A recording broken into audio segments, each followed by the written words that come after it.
चलिए दोस्तों, आज हम स्टार्ट करते हैं 91 से। आगे के सवाल हम देख लेते हैं। इसमें एमसीक्यूज हम देख रहे हैं कंटिन्यू, 90 तक हो चुके हैं। पुराने वीडियो अभी तक आपने नहीं देखे हैं तो वो भी देखिए, बहुत इंपॉर्टेंट है विथ एक्सप्लेन।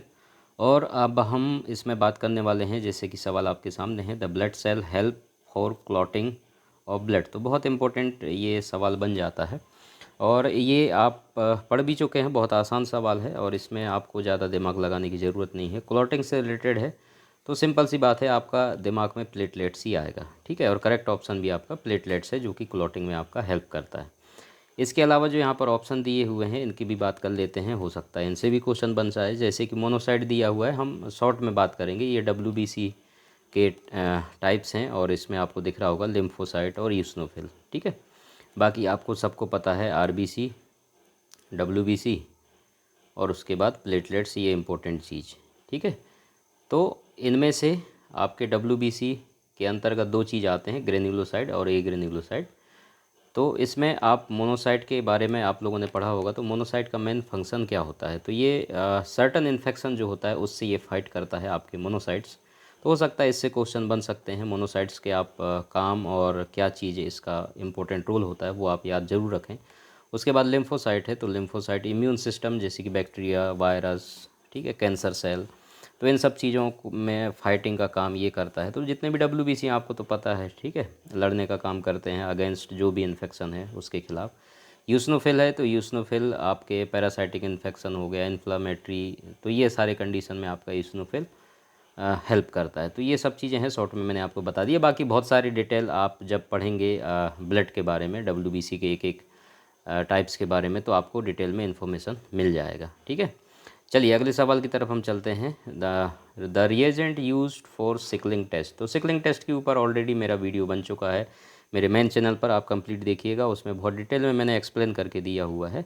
लेकिन फिर यहाँ पर आपको सवाल वहीं से पूछा गया है सिकलिंग टेस्ट से। तो सिकलिंग टेस्ट में रिएजेंट ऐसा कौन सा है जो इस्तेमाल किया जाता है। ठीक है, तो बहुत ही आसान सवाल है और रिएजेंट आपको पता होना चाहिए। टेस्ट कोई भी हो, टेस्ट का मेन इम्पोर्टेंट पार्ट आपके रिएजेंट ही होते हैं। ठीक है, क्योंकि रिएजेंट जो होता है वो किसी भी चीज़ से रिएक्शन करके, चाहे आप कोई भी टेस्ट परफॉर्म कर रहे हो पर्टिकुलर टेस्ट, तो उसके साथ रिएजेंट का बहुत इंपॉर्टेंट रोल होता है। इसलिए आप रिएजेंट को ज़रूर याद रखिएगा। किसी भी टेस्ट में कौन सा रिएजेंट इस्तेमाल किया जाता है, उसका फंक्शन क्या है, क्या चीज़ प्रोडक्ट बनता है, तो ये सारी चीज़ें आपको पता होना चाहिए। कंपोजिशंस आपको पता होना चाहिए, बहुत इंपॉर्टेंट है।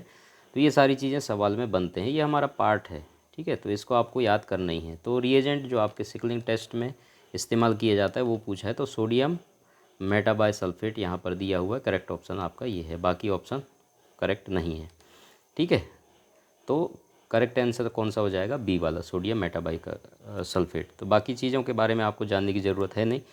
तो ये आपको करेक्ट ऑप्शन केवल पता होना चाहिए सिकलिंग टेस्ट के रिएजेंट के ऊपर। ठीक है, चलिए अब हम बात कर लेते हैं। यहाँ पर मैंने हिंदी में ट्रांसलेट किया है ताकि आपको, हिंदी वाले भाइयों को बहनों को दिक्कत ना हो, इसलिए मैंने ट्रांसलेट करके दे दिया है। Person who habeas pathogens and not suffering from any symptoms. तो ऐसे व्यक्ति जो कोई भी पैथोजेंस होते हैं उसको अपने रहने का स्थान तो देते हैं, लेकिन किसी भी लक्षण से वो क्या नहीं होते हैं, पीड़ित नहीं होते हैं। ठीक है, उनको क्या कहते हैं, तो ये पर्टिकुलर नाम है जो कि आपको पता होना चाहिए। इनके बारे में यहाँ पर दिया हुआ है, जैसे कि वेक्टर दिया हुआ है।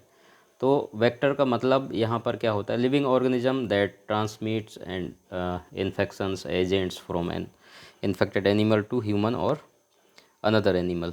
ठीक है, तो उसको जो है हम वेक्टर बोलते हैं। इसके अलावा कैरियर दिया हुआ है, तो इसका करेक्ट ऑप्शन आपका कैरियर होगा, जो कि यहाँ पर आपको डेफिनेशन दे के रखा हुआ है। ठीक है, तो इनको हम क्या बोलते हैं, कैरियर। ऐसे व्यक्ति जो रोगजनक को पनाह तो देता है लेकिन किसी भी लक्षण से पीड़ित नहीं होता है, उसको हम कैरियर बोलते हैं। ठीक है, उसके बाद जो है सिम्बायंट यहाँ पर दिया हुआ है, तो इसका मतलब आप सहजीवी आप लोगों ने पढ़ा होगा। ठीक है, इसके अलावा रिजर्वियर दिया हुआ है। रिजर्वियर मतलब स्टोर। ये हिंदी अगर आप इनका ट्रांसलेट निकालेंगे तो आपको वैसे ही समझ में आ जाएगा, उसी से संबंधित है। ठीक है, रिजर्वियर मतलब जो इन्फेक्शन एजेंट्स होते हैं, ये इन्फेक्शियस जितने भी एजेंट्स होते हैं, is the habit in which in the agents normally lives grows and multiplies. ठीक है, तो उसको हम क्या बोलते हैं, रिजर्वायर। ठीक है, सिंपल, ये हो गया। उसके बाद हम अगला क्वेश्चन देख लेते हैं। The instrument use for sterilization by dry heat. तो स्टरलाइजेशन का कंप्लीट लेक्चर मेरे मेन चैनल पर बना हुआ है, आप ज़रूर जा कर के देखिए। डिटेल एक्सप्लेन करके हमने दिया है इसके टाइप्स, और डिटेल में हमने बात की है स्टरलाइजेशन के ऊपर। तो ये स्टरलाइजेशन बहुत इंपॉर्टेंट टॉपिक है जो कि माइक्रोबायोलॉजी का है, इसको आप अच्छे से पढ़िएगा, कहीं से भी सवाल पूछे जा सकते हैं। और स्टरलाइजेशन में ऑटोक्लेव के बारे में पूछता ही है और हॉट एयर ओवन के बारे में पूछता है। तो दो इम्पोर्टेंट ये बड़े इंस्ट्रूमेंट होते हैं जो कि यूज होते हैं। तो ऑटोक्लेव के बारे में डिटेल आप पढ़िए, कहीं से भी ऑटोक्लेव के बहुत सारे ऑब्जेक्टिव क्वेश्चन बनते हैं, हॉट एयर ओवन के भी ऊपर बनते हैं। तो यहाँ पर मॉइस्ट और ड्राई हीट आप लोगों ने सुना ही है, पढ़ा होगा। तो ड्राई हीट यहाँ पर पूछा है, देखिए ऑटोक्लेव तो आएगा ही नहीं, ठीक है, सिंपल सा चीज़ है। स्टीमर दिया है मतलब स्टीम शब्द जुड़ गया है, ऐसे आप कर सकते हैं अलग, ठीक है। इस तरीके से आपको ऑब्जेक्टिव करना है, ये भी हट जाएगा आपका। उसके बाद वैक्सीन, बाथ शब्द जुड़ गया है, इसका मतलब इसमें लिक्विड कोई चीज़ इस्तेमाल होगा, इसका मतलब ये भी आपके ड्राई हीट में नहीं आएगा, तो ये भी हट जाएगा आपका। सिंपल सी चीज़ है हॉट एयर ओवन, मतलब करेक्ट ऑप्शन आपका डी। तो ऐसे भी आप कर सकते हैं, वैसे तो आपको याद रहेगा ही, इसमें कन्फ्यूजन होने वाली बात है नहीं, ठीक। तो सिंपल है आपका hot air oven correct answer हो जाएगा। बाकी चीज़ों के बारे में आप लोगों ने स्टरलाइजेशन में जा करके आप पढ़ सकते हैं ऑटोक्लेव के बारे में, ठीक है। मॉइस्ट हीट का एग्जाम्पल है। उसके बाद कोच एर्नोल्ड स्टीमर, तो इसके बारे में भी आप पढ़ेंगे, ये आपके स्टरलाइजेशन का ही एक पार्ट है। और वैक्सीन बात के बारे में जब आप पढ़ेंगे तो ये जो बैक्टीरियल वैक्सीन होते हैं स्टरलाइज होते हैं 60 डिग्री सेंटीग्रेड पर, ठीक है, 1 घंटे के अंदर। तो ये सब चीज़ें स्टीमर, भाप आपको पता है, ठीक है। चलिए हम आगे बात कर लेते हैं। लास्ट हमारा आज का सवाल है, बहुत इंपॉर्टेंट है ये भी। Air spatula is used for collection of, तो एयर स्पेक्चुला जो होता है, आयर्स स्पेक्चुला आप बोलते हैं इसको, तो ये किस चीज़ को, कौन से सैंपल को कलेक्ट करने के काम आता है, ठीक। तो सिंपल सा यहाँ पर ऑब्जेक्ट्स जो दिए हैं, स्पुटम तो होगा नहीं, ठीक है। स्पुटम का सैंपल पेशेंट खुद कलेक्ट करके लाता है, आपको करना नहीं होता, किसी भी व्यक्ति को करने की ज़रूरत नहीं पड़ती है, ठीक है। तो ये तो ऑप्शन से हट ही जाएगा। इसके अलावा अब CSF आता है, तो CSF, इसके अलावा पेरिटोनियल फ्लूइड और सर्वाइकल स्मीयर, ये 3 चीज़ें आते हैं, ठीक है। तो स्पेक्चुला शब्द से ही वो तो वैसे ही पता चल जाता है, तो आपको पता ही है आंसर, करेक्ट आंसर हम बता ही देते हैं इसमें, सर्वाइकल स्मीयर है करेक्ट आंसर। लेकिन फिर भी हम बाकी चीज़ों के बारे में देख लेते हैं। यहाँ पर जब हम CSF की बात करते हैं तो CSF के ऊपर भी वीडियो बने हैं ऑलरेडी, आप देखिएगा, इससे बहुत सारे क्वेश्चंस बनते हैं, बहुत इंपॉर्टेंट है ये। तो CSF collected by lumbar puncture needle के द्वारा इसका कलेक्शन किया जाता है, ये भी आपसे पूछे जाते हैं, ठीक है। L3, L4, L5 ऐसे ऑब्जेक्ट्स में आपसे पूछे जाते हैं, कहाँ से, कौन से रीजन से, कौन से साइट से लिए जाते हैं, तो वो आप कमेंट्स करके मेरे को बताइएगा, ठीक है। तो इसके ऊपर भी ये बहुत बार सवाल पूछा गया है और मैं ऑब्जेक्टिव्स में बताया भी हूँ एक्सप्लेन करके, आप मेरे को कमेंट्स कीजिएगा।